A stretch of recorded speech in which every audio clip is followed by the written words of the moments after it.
It's Ross and Joff from the Futureheads on Virgin Radio. Welcome, gents. Hello, mate. Oh, yeah, none. Well, a year ago, I wouldn't have expected to see you guys here. So, I mean, they say don't call it a comeback, but I think we can call this a comeback, right? Well, they do say never go back, but here we are. We find ourselves with a new album, touring and all that sort of stuff. So, yeah, why not?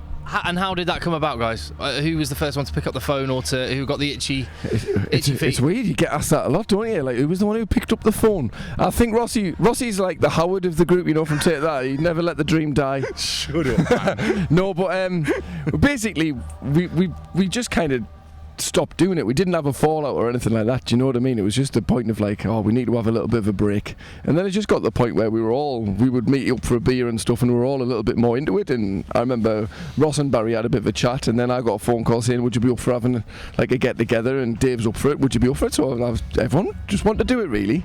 Yeah, you know, before you realise it, it's been like 5 or 6 years somehow without being in the rehearsal room, and so we had a night out, and you know, sometimes things go that way, don't they? You know, you're kind of reminiscing a bit, and all of a sudden it sounds like a good idea to give it a go again, and I think for us it actually was. So yeah. And how much of the energy and the Oh, sorry, I'm just listening to the choir behind us. They're amazing. How much is the energy and the music that's coming out changed or stayed the same, I guess, since the early days? I think for us it's about sort of understanding what we are as a band, you know, kind of our idea of what the Futureheads is, and trying to master that as a form, you know. So it's all about energy, it's all about power, and all about vocal arrangements and things like that, you know. So as frantic and as fast as we can be, we will be, you know. And festivals are great for that, you know, because you're a bit of a Trojan horse, aren't you? You know, the audience don't necessarily know all of your stuff and all your material, so there's a bit of a kind of throwdown situation where you've got to kind of prove yourself, and I think we like that. So yeah, looking forward to this today. Yeah, you're festival veterans now. What lessons have you learned over the years that you can apply again now? I think that to not try and do things that aren't you. So like our thing is playing fast guitar music with loads of singing and try and get the audience involved. That's what we do at our own shows. That's what we've always done. And just to kind of bring that and like be uncompromising, because if you're playing to people who don't know you, or you're trying to like not win fans, but you're trying to play to people who've never seen you before, what's the point in putting on like some kind of different festival show that doesn't represent you? So like I think we just try and represent ourselves and where we're from, and like what the ethos behind the band everywhere we go. I don't mean to like sound cheesy about that, but like that's just what we do. We're always the same. That the only thing we do differently for festivals is we don't play as many new songs. What changes have you noticed from those early days? Right in the, was it like 2000 basically, wasn't it? Yeah. What have you, in nearly 20 years, what have you noticed in festivals overall that's changed? What's different? Well, there's certainly a lot more of them now than there was when we first started playing, you know. But also I think people, it's just part of the average person's summer, isn't it? You know, it's de rigueur to go to a festival or two now for pretty much everybody. And I think that's quite interesting, isn't it? That the audience is much broader for these things now. So you're not just sort of performing to a load of like bona fide music nerds. It's a much sort of broader state of play.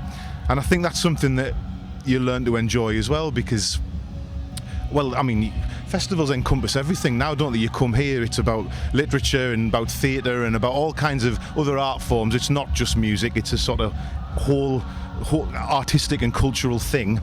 And I think we really enjoy that, you know. I think that's what a festival should be, really, you know. So yeah, I think, and if you're a young band, there's a lot to get used to about that, isn't there? If you're going from like a dive venue with 100 capacity and you end up playing to like a few thousand people, that's a big litmus test for you as a band. I think now that we're a bit sort of long in the tooth, it's not quite so daunting, you know. But if you're a young band, it's where you really cut your teeth as a performer, I think. Yeah, it's a proper melting pot, and you can even get a duck hoisin rap from a co-op, and there's kids being pulled around in trolleys these days. It's all like, and bum bags are a big thing in 2019. Evidently. How has that happened? Yeah, how was that okay? Crossways. I'm not sure about that. Yeah, across the shoulder. Yeah, exactly. So You mentioned a new band. What do you make of like the new breed at the minute in the UK coming through? I'm thinking one guy from the northeast. I mean, he's not a Mackham. He's a bona fide Geordie. But Sam Fender, what do you make of him? Excellent.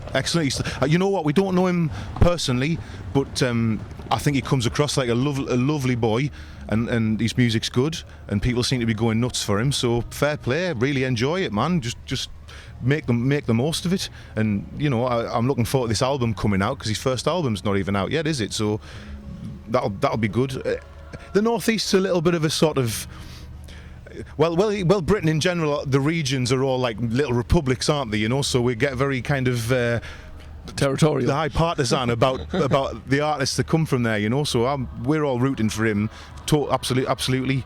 But there's a lot of good new music coming out in Britain right now, isn't there? You know, like Black Midi and a lot of interesting guitar stuff's kind of starting to bubble to the surface again a little bit, which is good for a band like us, because it sort of puts us in a kind of current crop again. Do you know what I mean? Yeah, totally. And I think when the world feels like it's spinning off its axis a little bit, guitars tend to come to the fore, don't they? I think it's one of those things. It's just like a kind of primal instinct, isn't it? To, like, you know, make a bit of noise, shout a bit with your mates. Festival's perfect for that. It's all good, man. Well, I'm delighted that Festival Bills have got the Futureheads making some noise once again. So thanks for your time, guys. Thank you. Cheers, pal. Nice one. Appreciate it. Nice one, Ross. Nice one, Joff. The Chris Evans Breakfast Show and the best music. Virgin Radio.